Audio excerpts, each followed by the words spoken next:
Everybody, Dr. Sean J. Harris here, Generational Wealth Academy. Happy Monday afternoon, Saturday number 2.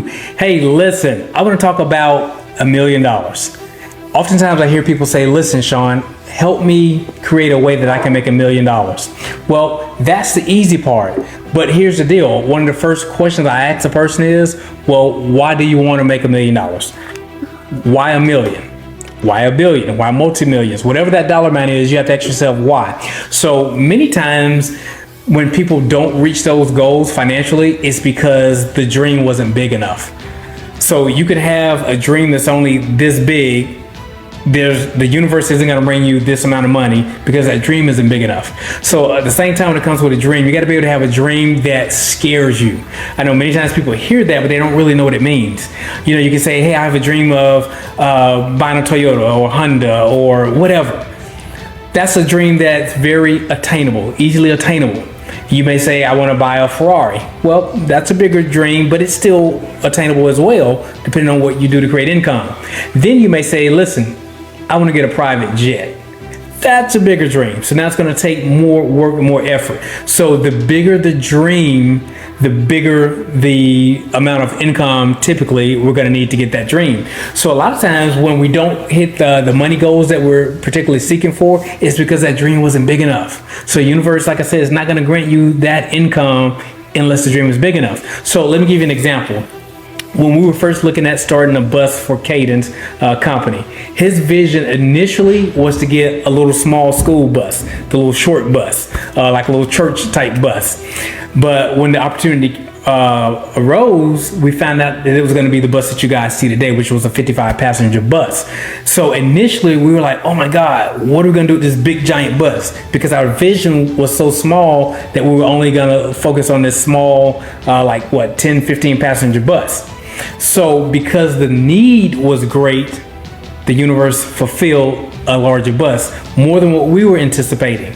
So at that point, we were able to fulfill a bigger dream, a bigger vision, and affect more people.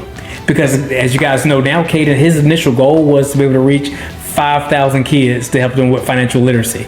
He's reached over 50,000 so far, and his goal is 500,000.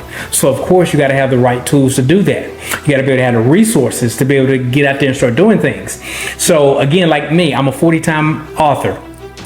I have a plethora of books. I have a whole catalog of educational books, courses, coaching courses, all types of stuff. But the deal is you have to be ready in advance.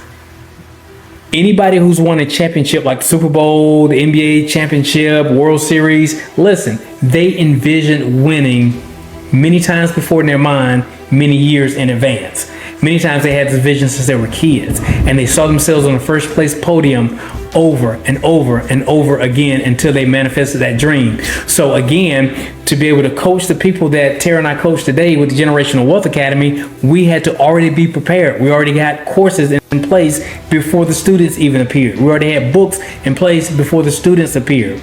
So you have to be prepared, and that's a part of having your dream and your vision. So I'm gonna give you another example. Many people tend to want to start their business off as a nonprofit. So you have to listen to what the word says, non-profit or none-for-profit. That means there's no money there. But so many times people have to jump through all these different hoops, try to apply for grants, do all this kind of stuff just to be able to get their business to sustain. But many times, major corporations that want to give you money as an organization, they look for your social proof.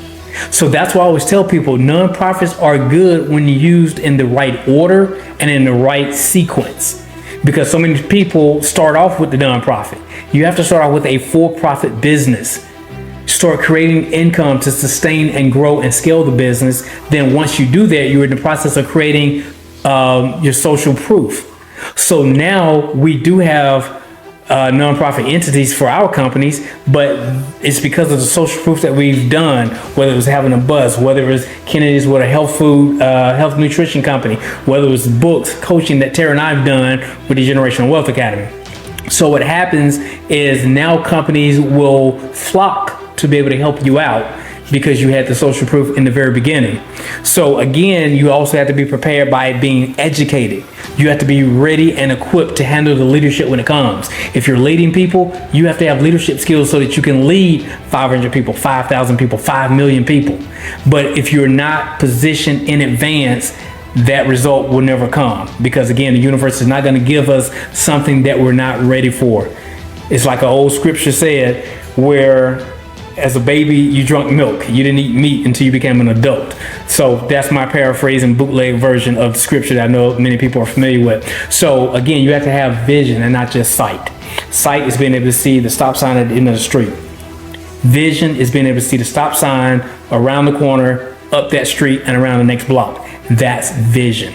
There's a difference between the two. So in order to be able to have things to come and bless you adequately, you have to make sure that you have vision. And most importantly, the vision has to be able to affect other people in a positive way.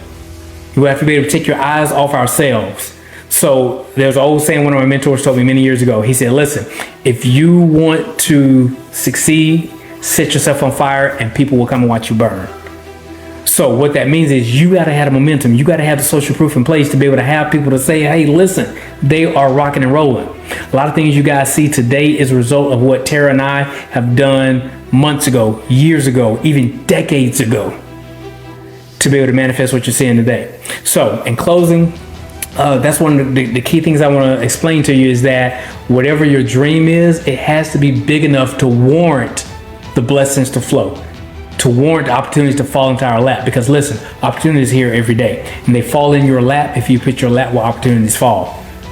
So like with Cadence engine, at first there wasn't a need for us to get an engine. The universe said, well, you don't need an engine. The one you got is good. But the vision became bigger, and there's more people that wanted to impact and influence. Katie wants to get that bus on the road and go to different states and cities around the country, around the globe.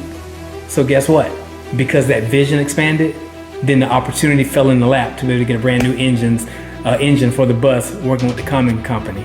So I say all that to say, expand your vision, expand your goals, but more importantly, don't just expand it, put in the work necessary so that the universe can start working in your favor and start dropping stuff in your lap. All right, guys, I'm Dr. Sean J. Harris. Make impact and make money in everything that you do.